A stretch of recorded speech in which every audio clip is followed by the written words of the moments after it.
آج کا سوال بہت سمپل ہے لیکن بہت زیادہ گہرا بھی ہے۔ اگر کوئی کسی کی جان لے لیتا ہے تو اسلام کیا کہتا ہے اس کے بارے میں؟ کیا یہ صرف ایک کرائم ہے دنیا کی نظر میں یا پھر اس سے بھی بہت زیادہ بڑا؟ اور سب سے زیادہ امپورٹنٹ چیز، ہم اپنی سوسائٹی کو اس گناہ سے کیسے بچا سکتے ہیں؟ اس بہت بڑے کرائم سے، جرم سے کیسے بچا سکتے ہیں، اس کے بارے میں آج ہم اس ویڈیو میں بات کریں گے۔ السلام علیکم ایوری ون، دس از یزدان۔ آج کا جو ویڈیو ہے بہت زیادہ امپورٹنٹ ہونے والا ہے بیکاز ہمارے مسلم سوسائٹی، ہمارے جو بچے ہیں وہ ایک غلط راستے پہ جا رہے ہیں، غلط سوچ کے ساتھ، غلط لوگوں کے ساتھ۔ تو آپ نے اس ویڈیو کو شیئر بھی کرنا ہے، اس کو سمجھنا بھی ہے پورا اینڈ تک، کیونکہ اس میں قرآن کی بات ہونے والی ہے، اس میں تربیت کی بات ہونے والی ہے، اس میں بہت ساری باتیں ہونے والی ہیں آج کی ویڈیو میں۔ آج ہم قرآن اور حدیث کی روشنی میں اس ٹاپک پہ بات کریں گے انشاءاللہ۔ سب سے پہلی چیز تو یہ، ایک سبحان نام کا لڑکا ہے، تھا، وہ ابھی اس دنیا میں نہیں ہے بچہ، وہ حافظ قرآن تھا، ٹھیک ہے، اور دہلی مصطفیٰ آباد میں رہتا تھا، اور اس کے ماں باپ نے اسے ماشاءاللہ تبارک اللہ، ابھی ریسنٹلی اس نے تراویح بھی پڑھائی تھی۔ ہمارے بہت پہچان کے، ہمارے قریبی، ہمارے بھائی ہیں مفتی صاحب قاسمی صاحب، ان کا یوٹیوب چینل بھی ہے، تو وہ بھی ان سے ملے ہیں اور ان سے ان کے تعلقات تھے کافی اچھے بچے کے ساتھ، اور ماشاءاللہ تبارک اللہ، مجھے دیکھ کے، جب میں نے نیوز سنی تو مجھے بڑی حیرانی ہوئی کہ اس کے ہی دوستوں نے اس حافظ قرآن چھوٹا بچہ، کوئی بڑا زیادہ عمر نہیں ہے اس کی، اور آئی تھنک قتل کرنے والوں کی بھی زیادہ عمر نہیں ہے، وہ بچہ جب حافظ قرآن بنا، شاید وہ اس کے دوست یہ چاہتے تھے وہ پارٹی دے، ایسا کچھ، یا پتہ نہیں کس چیز کی پارٹی مانگ رہے تھے وہ، اور اس نے نہیں دی، اور اسے وہ زبردستی اس کو آج کل جیسے کالجز میں ہوتا ہے، ریگنگ کرتے ہیں بچے، دباتے ہیں چھوٹے چھوٹے بچوں کو، یا پھر اپنے ساتھ کے بچوں کو بھی جو نیو ہوتے ہیں، تو اس کے ساتھ بھی وہی معاملہ کر رہے تھے، اور انہوں نے اسے بولا کہ بھائی 1 ہفتے بعد تمہیں ختم کر دیں گے، اور لٹرلی انہوں نے اس چھوٹے بچے کو بلایا، آئی تھنک عید کے موقع پہ یا عید کے نیکسٹ ڈے، اور اس کو بلایا، اس کو کھانا کھلانے کے لیے، اور آپ یقین مانیے اس چھوٹے بچے کی جان لے لی، اور جو قتل کرنے والے، جو اس کی جان لینے والے لوگ تھے، وہ بھی آئی تھنک بچے ہی تھے، زیادہ بڑے نہیں تھے وہ، اور وہ بھی مسلم تھے۔ اللہ اکبر، اللہ اکبر، انہوں نے اپنی زندگی اپنے ہاتھوں سے تباہ کر دی، اور ان کا یہ کام کرنے کی وجہ سے صرف ان کی زندگی تباہ نہیں ہوئی ہے، وہ تو چلو جیل میں جائیں گے، وہ اپنا جرم بھگتیں گے اس دنیا میں بھی، آخرت میں تو ان کا خاتمہ ہے، ٹھیک ہے، آخرت میں تو آپ کو پتہ ہی ہے قرآن میں جو آیا ہے۔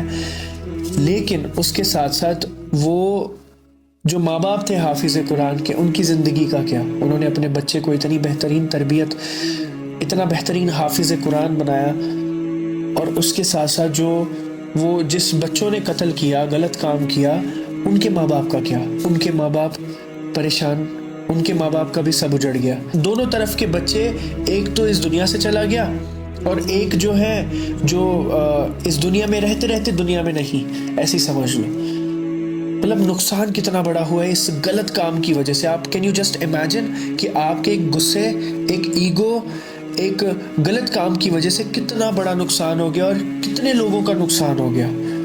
اللہ اکبر، ہیومینٹی کا نقصان سب سے بڑا۔ انسان کی جان کی حفاظت اسلام میں بہت زیادہ اہمیت ہے، بہت زیادہ۔ اسلام میں کسی کی جان لینا نہیں ہے، الٹا جان بچانا ہے، کیونکہ اگر آپ نے کسی ایک انسان کی، ایک معصوم جان لی، اس کا مطلب یہ ہے کہ آپ نے پوری انسانیت کی جان لی، یہ اللہ تعالیٰ قرآن میں فرماتا ہے، اور اگر آپ نے ایک معصوم جان کی جان بچائی تو آپ نے پوری انسانیت کی جان بچائی۔ اللہ تعالیٰ قرآن میں یہ تک فرماتا ہے کہ جو شخص کسی انسان کی، کسی مومن کی جان بوجھ کر جان لے، اس کا ٹھکانہ جہنم ہے۔ اللہم اجرنی من النار، اللہم اجرنی من النار، یہ کتنی بڑی بات ہے، کتنی بڑی بات ہے، کین یو جسٹ امیجن، کتنی بڑی بات ہے یہ۔ اور اسی علاقے میں جہاں پہ اس چھوٹے بچے سبحان کی جان لی گئی، اسی علاقے کے اندر، اسی مصطفیٰ آباد میں ایک اور شخص کی جان لے لی گئی، اور اسی کے دوستوں نے۔ ایک چند پیسوں کی خاطر، آئی تھنک 300 یا 400 اس کو کچھ چیز بیچنے گیا ہوگا، اس نے پیسے نہیں دیے، کیا جھڑپ ہوئی ڈیٹیل نہیں پتا، لیکن اس کی جان لے لی گئی. مطلب کین یو جسٹ امیجن، 10 دن پہلے یہ واقعہ ہوا، اس سے لوگوں نے کچھ نہیں سیکھا، اور اس کے 10 دن بعد ایک اور ویسا ہی واقعہ ہو گیا. صحیح مسلم اور صحیح بخاری میں آتا ہے کہ قیامت کے دن سب سے پہلا سوال جو ہوگا وہ خون کے معاملے کا ہوگا، سب سے پہلا سوال. اور باقی میں نے تھوڑی دیر پہلے آپ کو بتا ہی دیا کہ اگر کسی نے جان بوجھ کر کسی کی جان لی ہوگی، اس کا ٹھکانہ جہنم ہے. اللہم اجرنی من النار. سب سے بڑی بات یہ ہے کہ جو جرم ہے یہ قتل کا، یہ کیوں کرتے ہیں لوگ، یہاں تک پہنچتے کیسے ہیں؟ اس کا سب سے بڑا کارن، سب سے بڑا ریزن کیا ہے؟ سب سے بڑا ریزن جو ہے وہ اسلام سے دوری، نمازوں سے دوری، قرآن کو سمجھ کے پڑھنے سے دوری. یہ قرآن کو سمجھ کے پڑھنے والا جو ٹاپک ہے ہم تھوڑا لاسٹ میں لیں گے، لیکن یہ 2 چیزیں ہیں. اس کے ساتھ ساتھ تیسری سب سے بڑی چیز ایگو. یہ ایگو جو ہے نا آج کل کے بچوں میں، جنریشنز میں، یہ بہت زیادہ ہے. غصہ کنٹرول نہ ہونا، چوتھی چیز. غصہ، بہت زیادہ غصہ آتا ہے، صبر تو ہے ہی نہیں بھائی. اسلام جو چیز سکھاتا ہے اس کا الٹا ہی چل رہے ہیں. 5ویں چیز بدلہ لینے کی سوچ کہ میرے ساتھ اس نے ایسا کیا تو میں اس کے ساتھ اور برا کروں گا. یہ 5ویں چیز، یہ بھی اسلام میں نہیں ہے، یہ بھی غلط ہے. 6ٹھی چیز، غلط کمپنی، غلط دوستوں کے ساتھ رہنا، ان کے ساتھ اٹھنا بیٹھنا. ماں باپ دھیان نہیں دیتے کہ ہمارا بچہ کس کے ساتھ جا رہا ہے، اور جس کی وجہ سے ایسے کام ہو جاتے ہیں اور غلط کاموں میں پڑ جاتے ہیں بچے. جب ایک انسان اپنے ایموشنز پہ کنٹرول نہیں کرتا تو اس کے ایموشنز شیطان کنٹرول کرتا ہے. رسول اللہ صلی اللہ علیہ وسلم فرماتے ہیں کہ طاقتور انسان وہ نہیں ہے جو غصہ کرتا ہے یا جو لڑائی کرتا ہے، جو اپنا دم دکھاتا ہے. سب سے طاقتور انسان وہ ہے اس دنیا کا جو غصے کو کنٹرول کرتا ہے، جو صبر رکھتا ہے، جو لڑتا نہیں ہے. یہ سب سے مشکل ہے، سب سے زیادہ مشکل. صبر جو ہے نا انسان کا، یہ کمزوری نہیں ہے، صبر اسٹرینتھ ہے. یہ ہمیں اسلام سکھاتا ہے. دنیا جو کہتی ہے وہ چھوڑ دو، لیکن اسلام جو سکھاتا ہے وہ ہمیں سمجھنا ہے. اور اسلام ہمیں معاف کرنا سکھاتا ہے، کیونکہ اس کا جو بدلہ ہے وہ اللہ سبحانہ و تعالیٰ سے ملتا ہے، اور اللہ جیسا بدلہ کوئی انسان نہیں دے سکتا. اسلام میں پرسنل ریونج جو ہے یہ الاؤ ہے ہی نہیں، یہ غلط ہے. اسلام میں کوئی بھی جسٹس سسٹم جو ہے وہ رولز کے تحت ہی ہوتا ہے. اگر کسی کے ساتھ کچھ غلط ہوا ہے وہ اسلامک رولز کے تحت ہی اس کا سولوشن نکلے گا. آپ اس کا ریونج نہیں لے سکتے پرسنلی. آج کی ڈیٹ میں ہم اتنا زیادہ دور ہو چکے ہیں قرآن سے، کیونکہ قرآن کو ہم صرف اور صرف تلاوت کرتے ہیں، اس کو یا حفظ کرتے ہیں. کیونکہ میں نے تو 90% سے بھی زیادہ لوگوں کو یہی کرتے ہوئے دیکھا ہے. میں نے کسی کو زیادہ تر اس کو سمجھتے ہوئے نہیں دیکھا. ہمارے جو ایک متر ہیں انہوں نے مجھے بتایا کہ ان کے پاس ایک قرآن کے حافظ تھے، ماشاءاللہ بہترین قرات، اور میں نے بھی ان کی قرات سنی ہے کیونکہ میں نے بھی وہ امام صاحب کے پیچھے نماز پڑھی ہے. بھائی انہوں نے، ہمارے دوست نے ان سے پوچھا کہ امام صاحب آپ سورہ فاتحہ کا مطلب بتائیں گے پلیز. انہوں نے بولا مجھے نہیں آتا، میں نے صرف قرآن کو حفظ کیا ہوا ہے، that's it. وہ امام صاحب کی عمر جو ہے آئی تھنک 19-20 سال ہے، کافی ینگ ہے وہ. لیکن آپ دیکھ لیجئے کہ زیادہ تر لوگ قرآن کو حفظ کرنے پہ ترجیح دیتے ہیں، قرآن کو سمجھنے پہ ترجیح نہیں دیتے. قرآن کو رمضان میں 2 سے 3 بار ختم کرنے پہ ترجیح دیتے ہیں، وہ بھی تلاوت کے ساتھ سن کے، لیکن اس کو سمجھنے پہ ترجیح نہیں دیتے. کیا قرآن صرف پڑھنے کی کتاب ہے؟ کیا قرآن صرف حفظ کرنے کی کتاب ہے؟ کیا آپ نے اگر حفظ کر لیا، اس کو تلاوت کر لیا، آپ بخشے جاؤ گے، آپ کا کام ہو گیا اس دنیا کا پورا؟ نہیں بھائی. آپ کو اگر کسی نے یہ بتایا، یہ سب سے بڑا جھوٹ ہے، یہ غلط ہے، اور میں اس کی مذمت کرتا ہوں اور سینہ ٹھوک کے مذمت کرتا ہوں، اور ہمیشہ کروں گا، کیونکہ آپ سب کو غلط پڑھایا گیا ہے. یہ غلط بات ہے. اگر میں نے اسلام کو، قرآن کو سمجھ کے نہیں پڑھا ہوتا تو میں آج آپ کے سامنے نہ بیٹھا ہوتا. قرآن ایک زندگی جینے کی کتاب ہے. قرآن ایک مینیول ہے انسان کا. دس از دا وے آف لائف. قرآن میں اللہ تعالیٰ نے ہمیں بتایا ہے زندگی کو کیسے جینا ہے، کس طرح سے آپ کو دوسروں کے ساتھ ویوہار کرنا ہے، کس طرح سے اپنا معاملات سنبھالنے ہیں، کس طرح سے آپ کو ماں باپ کے ساتھ رہنا ہے، کس طرح سے بیوی کے ساتھ رہنا ہے، کس طرح سے کیا سب چیزیں بتائی ہیں۔ کون سی ایسی چیز ہے جو نہیں بتائی قرآن میں اللہ نے؟ تو جب تک آپ اس کو سمجھو گے نہیں، آپ کے دماغ میں نہیں آئے گی وہ چیز، تو آپ کو کس طرح سے ہدایت ملے گی، کس طرح سے آپ آگے بڑھو گے، کس طرح سے آپ صحیح چیزوں پہ فیصلے لو گے؟ آپ تو فیل ہو اس دنیا میں، چاہے آپ حافظ قرآن ہو۔ آئی ایم سوری، میں پورا مذمت کرتا ہوں، میں اس چیز پہ کھڑا ہوں، مجھے کوئی بھی انسان اس چیز پہ غلط بول کے دکھا دے۔ اگر ایک حافظ قرآن ہے لیکن اس کو قرآن بالکل سمجھ نہیں آتا، اس کا کیا فائدہ ہوا اس دنیا میں؟ مجھے یہ بتا دو بس، کیا فائدہ ہے اس دنیا کا؟ وہ قرآن بھی پڑھتا ہے فاسٹ، بہت تیز قرآن پڑھتا ہے، لیکن اس نے اس سے سیکھا کیا سمجھا؟ اس کو صرف نماز پڑھنے آتا ہے، قرآن پڑھنے آتا ہے، دیٹس اٹ۔ لیکن what about the main thing? سب سے زیادہ امپورٹنٹ چیز تو رہ گئی نا، سمجھ کے پڑھنا رہ گیا۔ جب تک آپ قرآن کو سمجھو گے نہیں، آپ آگے بڑھو گے کیسے؟ مجھے اس چیز کا ایک آنسر دے دو بس، کہ آپ اسلام سیکھو گے کیسے؟ آپ اپنی زندگی جیو گے کیسے؟ بنا قرآن پڑھے کیسے جی رہے ہیں مسلمز آج کے؟ میں تو بھائی حیران ہوتا ہوں کہ ان کو مطلب وہ سنی سنائی باتوں پہ چل رہے ہیں، اپنے باپ داداؤں کی، جو پپا جی نے بتایا، دادا جی نے بتایا، مما جی نے بتایا، وہ چیزیں کر رہے ہیں بس، دیٹس اٹ۔ ان کو پتہ ہی نہیں اسلام کیا ہے۔ پھر اس کے بعد وہ میری ویڈیوز کے نیچے کمنٹ کرتے ہیں، بھائی آپ تو بہت نالجبل ہو، آپ تو ارے بھائی آپ کو بھی بننا ہے، آپ کا فرض ہے یہ، آپ کو سیکھنا ہے۔ آپ اگر born Muslim who that doesn't mean کہ آپ ایک دم سیٹ ہو معاملہ۔ آپ کو اسلام کو ریسرچ کرنا ہے خود، آپ کو سچائی تک پہنچنا ہے خود، تب آپ کے اندر وہ تڑپ پیدا ہوگی۔ جیسے میں تڑپ رہا ہوں نا ابھی، یہ تڑپ میرے اندر جو آ رہی ہے وہ اسی وجہ سے ہے، یہ اسی وجہ سے تڑپ آ رہی ہے قرآن کی، نماز کی۔ ہمیشہ جب میں یہ ٹاپک کھولتا ہوں تو میرا دماغ ہل جاتا ہے، میری آنکھیں غصے سے وہ ہو جاتی ہیں، مطلب میرے اندر وہ ایک تڑپ پیدا ہو جاتی ہے، الگ ہی کیفیت آ جاتی ہے ان سب چیزوں پہ، ٹاپکس پہ۔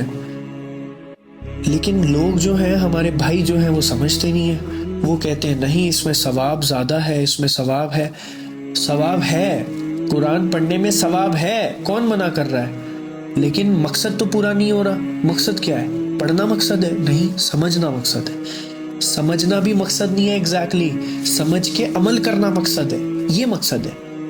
اس کو چھوڑ دو، باقی سب چیزیں کرتے رہو، آپ کیا فائدہ پھر زندگی کا؟ تو جب تک ہمارے مسلم بچے، ہمارے جو پیرنٹس ہیں، جو لوگ ہیں، جب تک وہ قرآن کو سمجھیں گے نہیں، پڑھیں گے نہیں، نمازوں میں اہتمام نہیں کریں گے، انہیں یہ تک نہیں پتا کہ ثنا میں جو سبحانک اللہم، یہ جو ہم پڑھتے ہیں یہ کیا ہے؟ یہ اللہ کی حمد ہے، اللہ کی حمد بیان کرتے ہیں ہم۔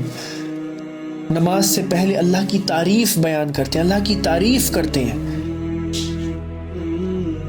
اور اس کے بعد سورہ فاتحہ میں جو پڑھتے ہیں اس کا مطلب کیا ہے؟ اس کے بعد جو سورہ ملاتے ہیں اس کا مطلب کیا ہے؟ تشہد میں کیا کرتے ہیں؟ رکوع میں کیا پڑھتے ہیں؟ رکوع سے اٹھتے وقت کیا پڑھتے ہیں؟ سجدے میں کیا پڑھتے ہیں؟ پڑھتے ہیں یہ تو پتہ ہے، مطلب کیا ہے وہ نہیں پتہ۔ جب تک مطلب پتہ نہیں چلے گا تو یہاں تک بات کیسے پہنچے گی؟ اور جب یہاں تک بات نہیں پہنچے گی تو آپ زندگی میں آگے کیسے بڑھو گے؟ آپ کے اندر وہ جذبہ کیسے پیدا ہوگا؟ اللہ کے ساتھ جو کنیکشن ہے وہ کیسے بنے گا؟ کنیکشن ہی تو بنانا ہے، کیونکہ اللہ کو آپ امپریس تو کر نہیں سکتے، امپریس تو انسانوں کو کیا جاتا ہے، آپ کو تو کنیکشن بنانا ہے اللہ کے ساتھ۔ وہ کنیکشن کیسے بنے گا؟ وہ تب بنے گا جب آپ سمجھو گے کہ اسلام ہے کیا، جب آپ سمجھو گے کہ اللہ ہے کیا، جب آپ سمجھو گے کہ رسول صلی اللہ علیہ وسلم کا آنے کا مقصد کیا تھا، جب آپ یہ سمجھو گے کہ قرآن کا مقصد کیا ہے، قرآن ہے کیا، تب آپ کو پتہ چلے گا کہ آج تک آپ جو کر رہے تھے وہ غلط تھا۔ جب تک ہمیں یہ مقصد نہیں پتہ چلے گا نا، اس کے پیچھے کا ریزن کہ اتنے سارے پروفٹس اللہ نے اس دنیا میں کیوں بھیجے، اور نبی کریم صلی اللہ علیہ وسلم آخری نبی تھے، کیوں تھے؟ اس کے بعد قرآن جو ہے وہ کیوں ہے؟ یہ سوالوں کے جواب ڈھونڈو. میں آپ کو سوال دے رہا ہوں، یہ ڈھونڈو. آپ کا کام ہے یہ سوالوں کے جواب ڈھونڈنا. ہم نماز کیوں پڑھتے ہیں؟ ہم 5 وقت نماز کیوں پڑھتے ہیں بھائی؟ 2 سوال کا جواب. یہ اگر آپ کو نہیں پتا ڈھونڈنا ہے پھر. رسول اللہ صلی اللہ علیہ وسلم، اللہ کے محبوب، ان پہ اتنا ظلم کیوں ہوا؟ حالانکہ وہ اللہ کے بہت زیادہ قریب محبوب تھے، آخری نبی تھے. تو ان پہ لوگوں نے تشدد کیسے کیا؟ ان پہ ظلم کیسے ہوا؟ ریزن جانو، یہ کیوں ہوا؟ اللہ نے کیوں ہونے دیا یہ چیز؟ کوشچن ہے، سمجھو اس چیز کو، آنسر نکالو اس کا. اللہ چاہتا تو سب لوگوں کو اسلام قبول کروا سکتا تھا، اللہ چاہتا تو سب کو مسلم بنا سکتا تھا. تو اللہ نے سب کو مسلم پیدا کیوں نہیں کیا؟ کوشچن ہے، سوال ہے آپ کے لیے. ڈھونڈو اس کا آنسر، ریسرچ کرو. اللہ نے عیسیٰ علیہ السلام کو کیوں بھیجا؟ اللہ نے موسیٰ علیہ السلام کو کیوں بھیجا؟ الگ الگ کتابیں کیوں بھیجی؟ 4 ہی کتابیں کیوں ہیں ہمیں جو پتا ہے؟ آسمانی کتاب، باقی کتابوں کے بارے میں ہمیں کیوں نہیں پتا؟ ڈھونڈو اس کا جواب. اب یہ آپ کے اوپر ہے کہ آپ کو اس دنیا میں کس طرح سے جینا ہے. یا تو آپ ویسے ہی جیو جیسے دوسرے لوگ جیتے ہیں، نان مسلمس، ٹھیک ہے، ان کی لائف میں ٹینشن فری ہے، سیٹ ہے معاملہ، اس دنیا میں بیسٹ کام کرنا ہے، دنیا بنانی ہے اپنی. اور یا تو دوسرا آپشن یہ ہے کہ آپ اس دنیا میں ویسے جیو جیسے ہمارے رسول پاک صلی اللہ علیہ وسلم نے ہمیں سکھایا ہے، جیسے اللہ سبحانہ و تعالیٰ نے قرآن کے ذریعے ہمیں بتایا ہے. چوائس از یورس، آپ کو کیسے جینا ہے.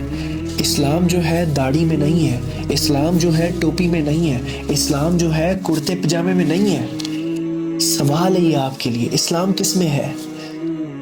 جو لوگوں نے آپ کو بتایا، بہت سارے لوگوں نے بچپن سے آپ نے سنا، وہ الگ چیز ہے، اس کو سائیڈ میں رکھ دو. آیا یہ کہاں سے؟ یہ سوال ہے، اس کا جواب ڈھونڈو. آپ کو پتہ چل جائے گا، آپ کے اندر وہ کیفیت آنی سٹارٹ ہو جائے گی انشاءاللہ. ٹھیک ہے جی. السلام علیکم ورحمۃ اللہ وبرکاتہ.